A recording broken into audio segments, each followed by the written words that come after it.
Sir, shall I start? Yeah. Okay. So the reason why we are talking to you right now is because we are working on a very sensitive issue. Alright. For all the children who have lost their schools due to the pandemic. And now sadly in India about 62% of children will not be able to go back to school. So just to help them out, we have joined our hands with Save the Children. Alright. So have you heard of Save the Children before? Yeah, I heard about it. Yeah. So with the help of this organization, we are enrolling the children into free online education. Alright. Also we help their families with ration and medical support. Okay. So they don't push their children once again into child labor. Okay. And right now, our goal is to completely eradicate this problem. But we can't do this all alone. Yeah, right. So we are requesting people like you to shell out just 10-20 rupees from their daily budget, which hardly comes like 500 a month, 800 a month. Okay. It doesn't really hamper our lifestyle, but makes a massive difference for these children. Right. And how are we doing it? By filling such participatory forms like this. I'll just show you.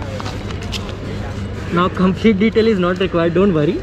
These all are government registered uniquely serial coded form. Okay. Secondary benefit is 50% tax exemption under 80G. Okay. Plus you will get reports and updates of how exactly your fund has been utilized in your email ID every quarter. Fine. And we do not touch cash. Your support will be directly to the organization in the name of Save the Children. Okay. Best part is we are not asking for any lump sum amount like lakhs or thousand. Okay. Just a couple of hundreds every month can make a massive difference for these children. Fine. And being monthly, we are asking everybody one simple question. Okay. Don't you feel these children also deserve proper facility like we had as a They also kid? deserve, man. Yeah. And that's why a lot of people are coming forward and supporting us. Okay. So I would really love to fill up a form for you as well. How do I spell your full name? Probably I'll go to the website. Okay. And from there itself, probably I will do. Would that be okay for you? Sure. Fine.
To win jackpot prize.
Opa!